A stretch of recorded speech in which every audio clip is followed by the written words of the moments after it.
Yeah, hopefully today's a good day and we'll go from there, but trending up. Going forward, do you see a bigger role for him now with Devontae not being here in terms of his pass catching ability and having him more involved in the offense? You know about Big Mike? Yeah, obviously, he's always been a part of the plan first and foremost. But obviously, with losing people through injuries or trades, I think there's obviously an opportunity there for him. But really, I think just getting him back to par with our team, obviously, new offensive coordinator there with Scott Turner, just getting back in the fold. You want to be smart with it. Want to be smart. But obviously, Mike is a big part of our plans this year, this week, and the future. So the more we can get him involved, the better. Could you update on Colton Miller, Dylan Parham, and Nate Hobbs? Okay, Colton Miller will practice today. Dylan practice today. Nate Hobbs will not. Thank you. Is there a chance that Nate plays on Sunday, or is Doubtful. Darnay Holmes saw his highest snap count of the season against Cincinnati. How have you seen him progress since arriving here in late August? Told you, man. There's some spooky stuff going on over here, man. Just saying. No, listen. No, Darnay, obviously familiar with the scheme. I'm familiar with him from way back in the day. He's done a good job just getting acclimated with special teams, and obviously defense had a bigger role last week. And if Nate is not able to go, that role will pick up.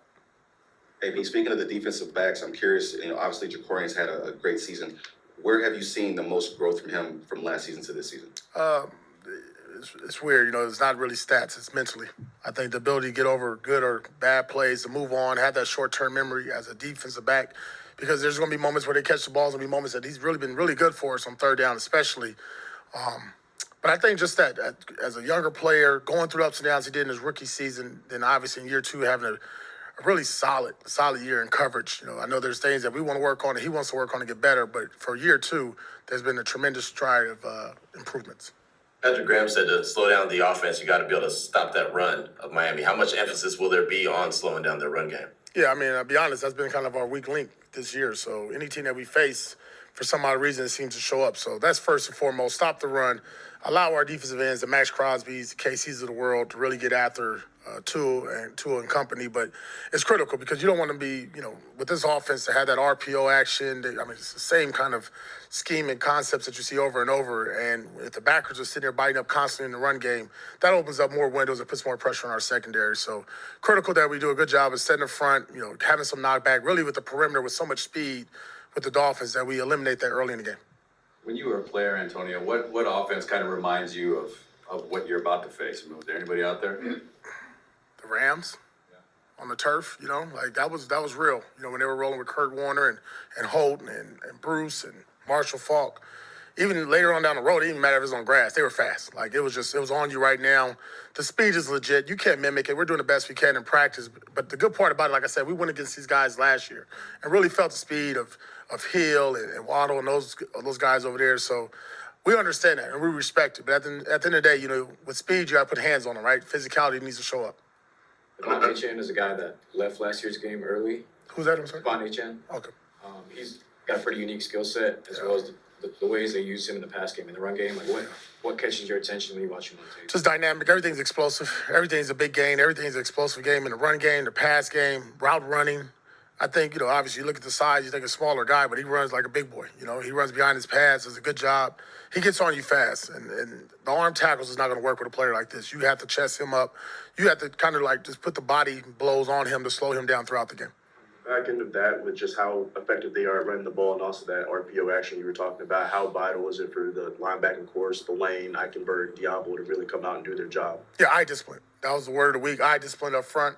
Eye discipline in the back end. A lot of eye candy, right? We talked about this earlier in the week. Shifts, motions, a lot of things that get your eyes off of your key, right? If I'm on 2 and 3, just read your key, stay with them.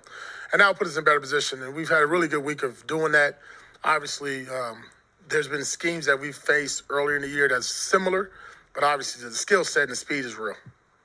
How would you describe, Antonio, what Spillane has been able to do at that Mike position? I guess that's real familiar to you anyway, but you take more of a, not more of a pride, but a certain kind of pride in the way that he's been able to play as a leader on that defense? I do, because I think so much attention goes to Max Crosby, and well-deserving. But the body of work that Spill has done really from day one, being the extension of Patrick Graham on the field, making the calls, making the checks, and then, to be honest, when it comes down to production, he's up there to me, with some of the best linebackers in the league.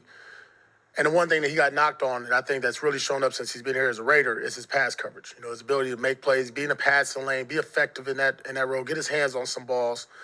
I mean, but he's a bell cow. He's a guy that I would love to see here, you know, for the long term. But especially this year, he's done a really good job for our organization, our defense.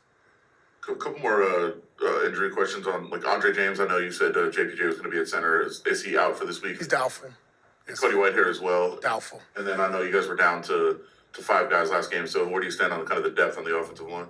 Yeah, that's the reason why we had so many guys on the practice squad. So if those two gentlemen obviously are not able to go, then we got to go to our resources on the practice squad. But the good thing about it, we're getting close with them. We'll see today, but it doesn't look good for those two gentlemen, Cody and Andre. And then at the end of the day, it's kind of been like our whole season. Next man up, right? Next man up.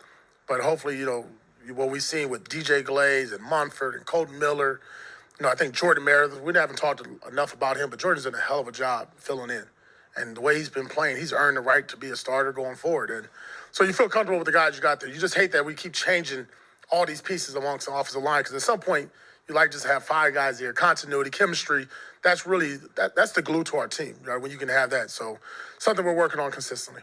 Scott Turner mentioned communication. He felt was probably the biggest issue with the O-line and the lack of the run game. How important is that communication, especially when you are mixing and matching all these offensive linemen? It's critical because somebody's speaking and then somebody has to receive. And a lot of that's come up. And you've seen it on film. It's been noted.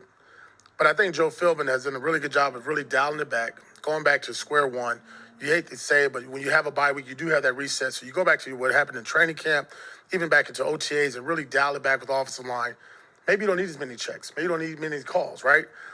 And then you have to do certain things also to get somebody's attention, right? If I make a call and I say, hey, push or whatever, I need to maybe say your name, for example, right? So different ways of us how to communicate and be more effective. But more importantly, you have to listen. You have to open up your ears. You can't get so locked in that I got this guy.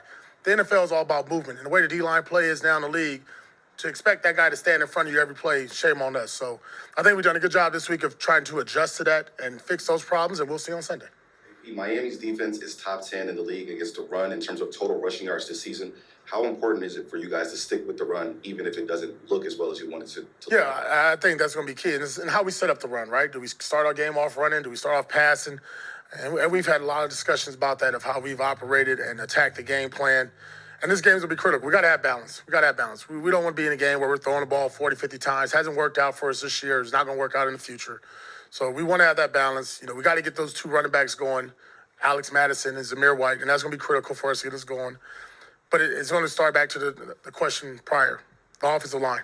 You know, hat on the hat, and then we cannot get, you know, have these tackles where we're getting arm tackle. We got to run through contact and be the physical team. What have you seen from watching film with Tua the last few weeks? No, good. I mean, sharp, getting the ball out, protecting himself, smart. You can see he's a fighter, man. Ultimate respect for what he's been able to come and overcome this season. You can tell he's a leader. You can tell he wants to be there for his team, and his team responds really well when he's obviously in the game.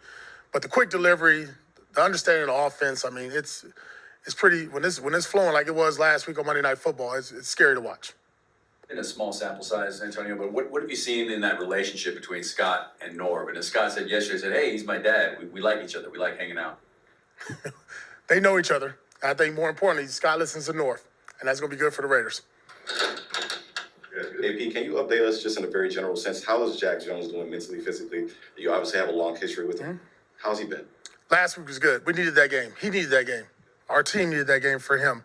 Confidence is up. Obviously, Jack doesn't lack ability or awareness or playmaking ability. It's just, you know, when you're a player of his caliber and you're used to making plays and you don't get those plays, you tend to get down on yourself. Like, there's not opportunities. But there has been opportunities. And last week he made the most of them and gave us a chance, or 2 weeks ago, to have a chance, you know, to maybe have a comeback.